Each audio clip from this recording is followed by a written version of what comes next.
This is an SABC News presentation.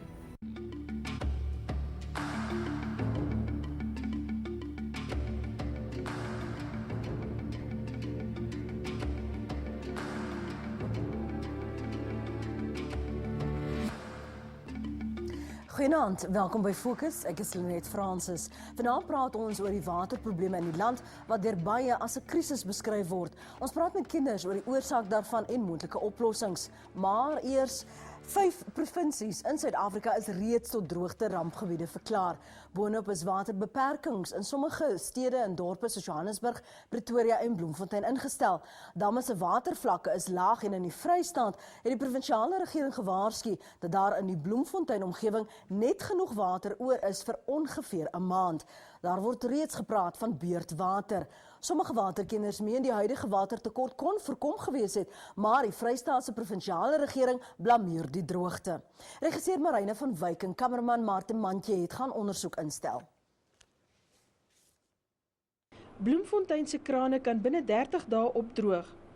Dit terwyl die Mangaung Metro munisipaliteit ongeveer 3 miljard liter water 'n maand verloor vanweë swak waterinfrastruktuur. Die Vrystaatse provinsiale regering het Woensdag gewaarsku daar is net genoeg water vir sowat 'n maand, ondanks streng waterbeperkings in die Mangaung Metro. Beurtwater is reeds 2 weke gelede in die Mokaka munisipaliteit, wat dorpe soos Kroonstad en Viljoenskroon insluit, ingestel. Die munisipaliteit het gewaarsku dat verbruikers wat water mors, boetes of selfs tronkstraf opgelê kan word. In die Matjhabeng munisipaliteit kry inwoners slegs 'n dun straaltjie water uit die krane. Smithfield het sedert einde Oktober glad nie meer water nie. Die dam langs die dorp, wat gewoonlik vir noodwater gebruik word, het ook opgedroog. 7 weermagvoertuie word gebruik om water uit omliggende boorgate te pomp na die dorp se watersuiweringsaanleg. Die damme in die Vrystaat se watervlak is laag. Die gemiddeld vir die provinsie is 63%. 9 damme het minder as 30% water. Riviere is ook droog en baie het reeds in sandbanke verander, terwyl die son die veld verskroei.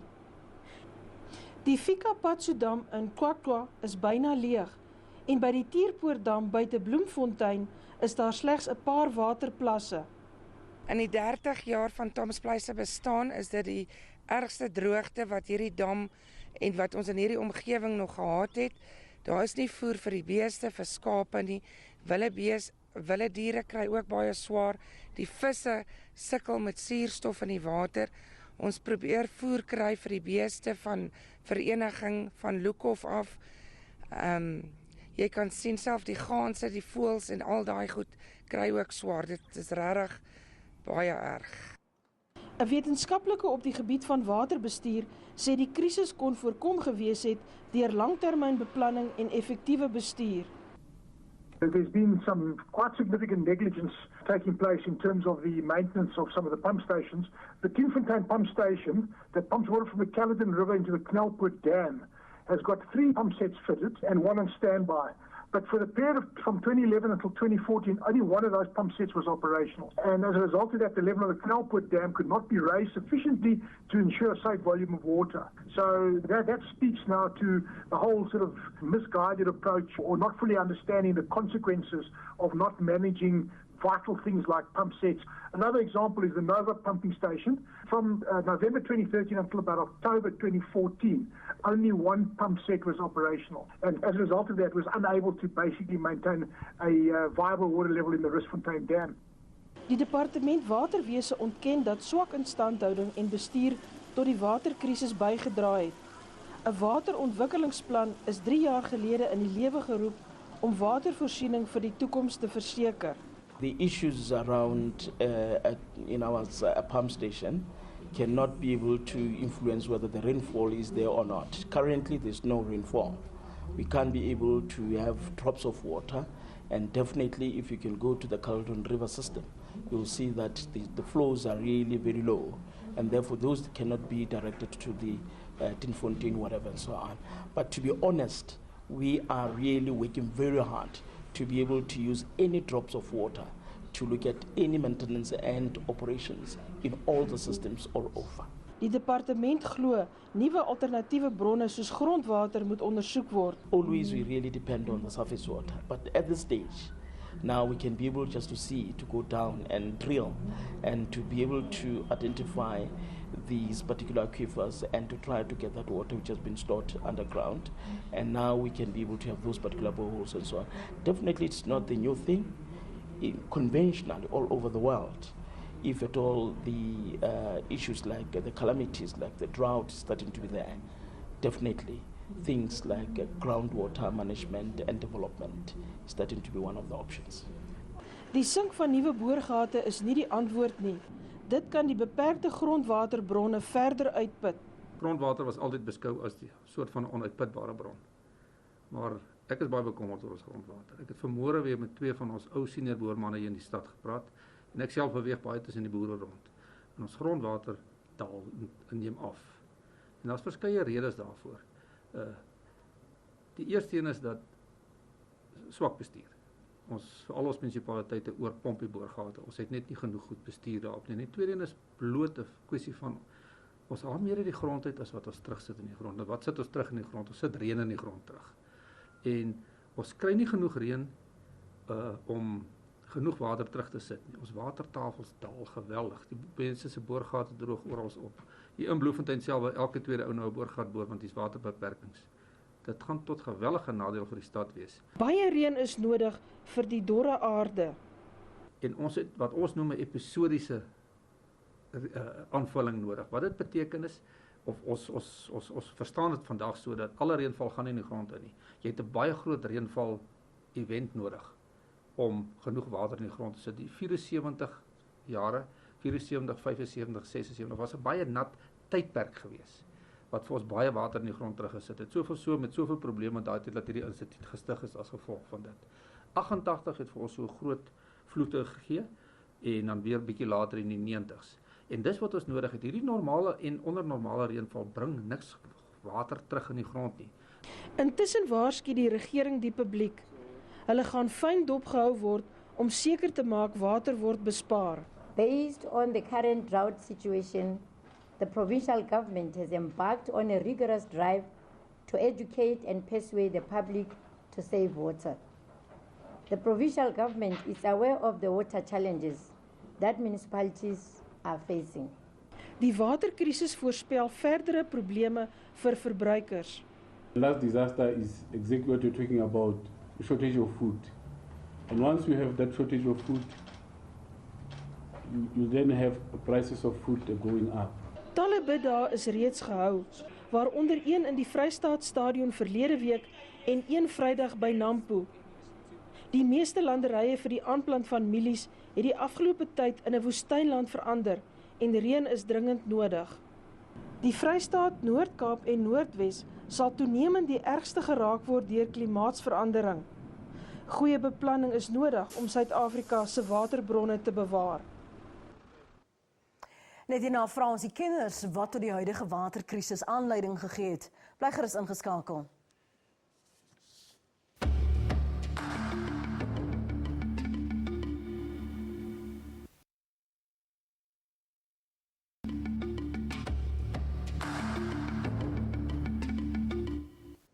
Welkom terug by Fokus. Water is 'n bron van lewe en Suid-Afrika beleef tans reuse watertekorte in groot dele van die land.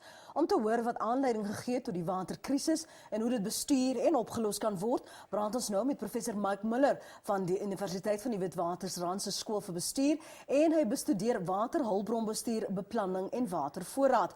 En in ons Pretoria se ateljee is Sputnik Ratau van die Departement van Waterwese en Sanitasie. Good evening, gentlemen. Thank you so much for your time. Maybe because you're the furthest from me, Sputnik, what has been the worst heat areas and what has been the interventions that government have been able to implement thus far?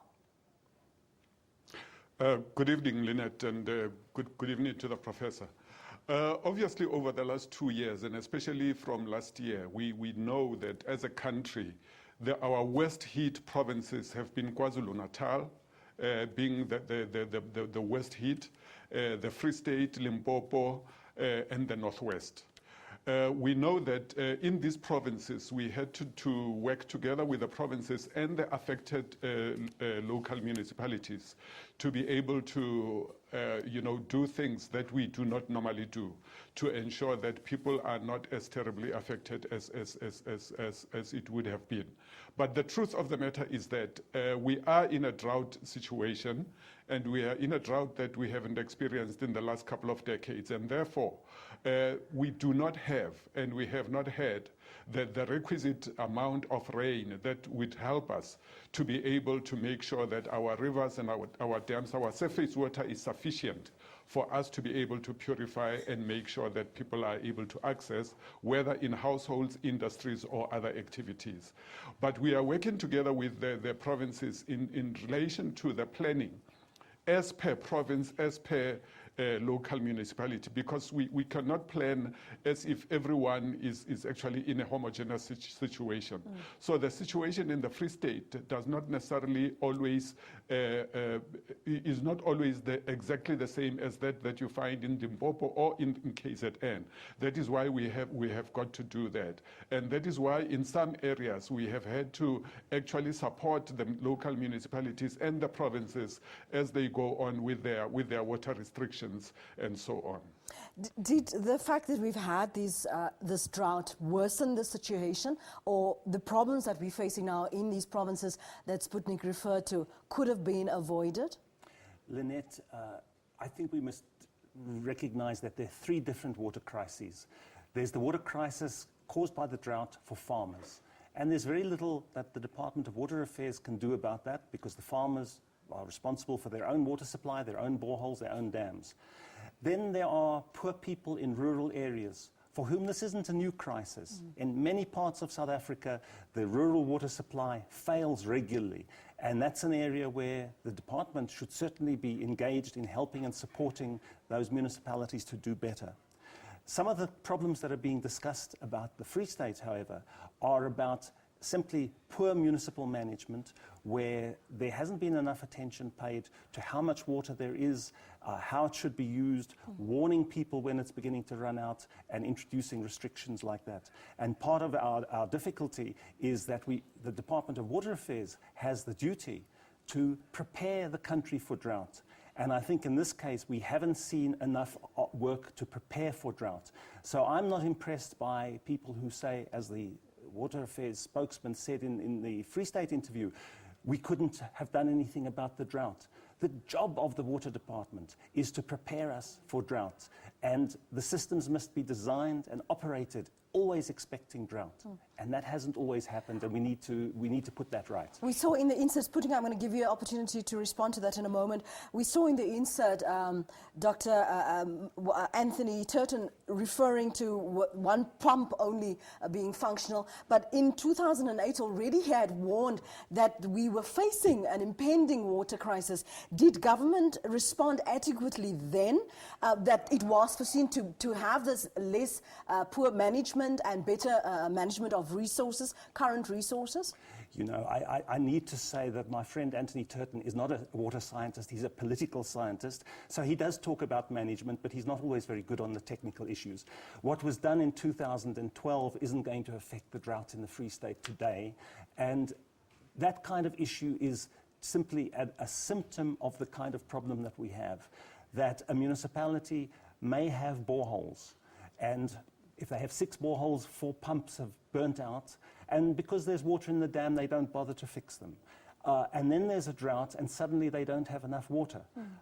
And then they say, oh, but the problem is that the pumps have burnt out. So what was missing was the preparation, scanning what's going on in the system, and responding when you see that there's a problem coming. But we also need to take the warnings of the professor from University of Free State very seriously. Groundwater can help, but there is actually not a great deal of groundwater available. It should be used carefully as a last resort in many cases, and we shouldn't be panicked into believing that if we just drill lots of boreholes in the country, we will solve our water problems. So we really need to sit back, take advantage of this particular set of, I wouldn't call them crises, of failures, and say, how are we going to do it better going forward? We're going to touch on that in the second part of our discussion, but Sputnik, thank you for your patience. Do you want me to come in? Yes, because I felt like you wanted to respond earlier already. Okay. Basically, look, a number of things, help one another, or they evolve as things happen. One, we know that as a country, we are a generally dry country. Our rainfall average is less than world average. That's not an excuse for us not to be able to maintain our systems. That is why one of the things that we are looking at as a very critical thing that must assist us to be able to make sure that our services do not actually only work for a certain period is to ensure that operations and maintenance have got to happen. And that is a discussion that the department is having with the sister department, COGTA, and so on, to ensure that at municipal level, those kinds of services, those kinds of capacity are actually built into any kind of municipal management. But it's something that we have been lagging with, and it's something that we are working towards right now. That is why when you look at the training that we have started in terms of war on leaks, it will take a bit of time, because obviously that training has only started this year, and to train an artisan will take at least a minimum of 3 years. But also, we are also having what we call 2020 vision of the Department of Water and Sanitation, that is looking at encouraging, the youth in the schools and so on, to be able to look at careers in the water and sanitation space. Because the truth of the matter is that for as long as we do not have people that are coming into that sector trained and going into that sector for careers, we will not be able to make sure that our operations and maintenance are actually consistent with the needs of the country. Thanks so much, Sputnik. Maybe besides talking about war and leaks, our response thus far dat ons 'n bietjie breër ook kyk en kyk na wat die plan van aksie gaan wees vorentoe om waterbeperkings in te kort en veral in watermisbruik. Net hierna sal ons die gesprek voort. Moenie weggaan nie. Ons is nou terug.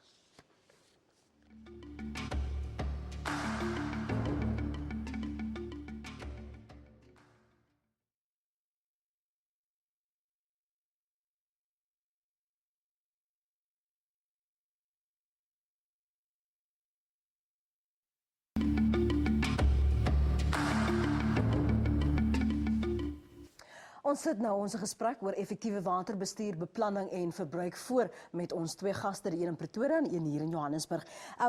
Sputnik, just to get back to you in Pretoria, I wanted to touch on the point that you made on war on leaks, the accountability of municipalities where there has been wastage. What has the department has been their approach thus far? And particularly keeping them accountable, we see that we're losing at least 37% of potable water through leaking pipes, or taps, poor infrastructure. So what's the response? How are we going to keep them accountable so that they can create this change so that we as consumers can follow suit? I think one of the things that we need to look at is that, what especially the current minister has decided to do is to actually work together with her counterpart in COGTA, but also with the provinces, to say we cannot allow a situation where even if someone has been a municipal manager but things have fallen apart in their wake, they just let go. And that is why, as part of the Back to Basics program, you've seen also an example in the area of Madibeng, where we were facing a serious situation where we had leaks, we had situations of failure of systems, we had people falling sick, we had children dying, but because the province, and together with the national department as well as the administrator that has been put in place, had to come together and start working towards a common cause, but also to bring in the community, because part of the problem has been that you would find that decisions are taken at official level, and communities are supposed to just be, there and accepting anything that has happened.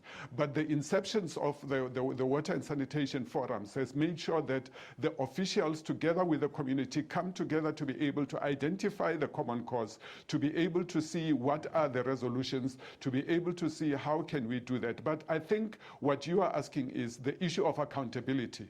And we know that a number of officials at very high levels of municipal managers in some areas and so on have actually been taken to task to be able to say, what is it that you could have done in the space that you have had, and you didn't do that according to the prescripts of what is in your performance agreement, and therefore what are the repercussions? Surplus, reserves, solutions, way forward, possibilities we can look at in the interim and then in long term. Lynette, listening to Sputnik, I agree with him. Accountability is very important. But let's start with the department. When Sputnik is the minister going to publish the results of the Blue Drop report and the Green Drop report, which can tell citizens how their municipalities are doing? This has been on the table for a long time. Citizens want to know if their municipality is doing well or badly. The information is available. It's not being published. So first, to help accountability, the department must publish the figures that it has and share them with the rest of the country. Then we need to start looking at the long term. I live in Johannesburg, so I'm very worried about the future of water in Johannesburg, not the little drought and the heat wave we've had now, but I want to know how my water security is going to be guaranteed in the next 4 or 5 years. Currently, the Lesotho Highlands Water Program is behind schedule. There's a great deal of belief that we can somehow treat acid mine drainage and that will be a huge relief of our water supply. That's not entirely accurate. But we're not being told, we're not having these discussions. And communities are very willing to play their part in helping to manage water better. But to do that, they need information. So you have this situation where people in Johannesburg heard there was a water crisis and they all started using lots of water. Now, I think it was a good thing to restrict water during the heat wave, but we shouldn't have had to wait for the water to run short before we had the restriction. We knew this was the hottest summer that we were having for 20 years. So we should have said to people ahead of time, you're going to have to restrict your watering of gardens and your fillings of pools. It shouldn't be a crisis that emerges. And what I think is missing, people are very willing to help, but the department and the municipalities must take people into their confidence, and they must have that foresight to be able to say to people, this is what we need to do to secure our water supply. Sputnik? Yeah, probably just to round off, it's to say, and I think Professor Muller obviously understands the processes very well, especially as a former Director General in the department. But maybe just to come back, the minister has said, and she had promised that she would publish this by the end of September. But with the use of Section 58 or 85 of the Constitution, then she took the issue through cabinet, which is where things are now. That once it has gone through cabinet, those results are going to be published. There is no denying to publish those, and I think in the short while that will happen, because those results, it is true, they have an effect of actually encouraging municipalities to be able to learn from one another and That's so on. Unfortunately, I'm sorry to interrupt you, Sputnik. My apologies, and also Professor Muller. Unfortunately, we've run out of time. I apologize. I'm so sorry that we couldn't evolve this conversation, but thank you very much for your willingness to participate. Thank you, Professor Muller. I have to go home and water my garden. It's after 6 o'clock at night. After 6 o'clock. Daarmee het ons ongelukkig aan die einde gekom van vanaand se program. Ons verwelkom kykers se kommentaar, julle tweets en julle voorstelle. Skryf net die woord Fokus gevolg deur 'n kort boodskap en SMS dit na 34444. 'n SMS kos R2. Word gerus ook 'n lid van ons Fokusgroep op Facebook en volg ons ook op Twitter by Fokus ZA. Ons hoop dis 'n goeie week. Volg maar daardie waterbeperkings tot volgende Sondag aand om 7:00 op SABC 3. Lekker aand.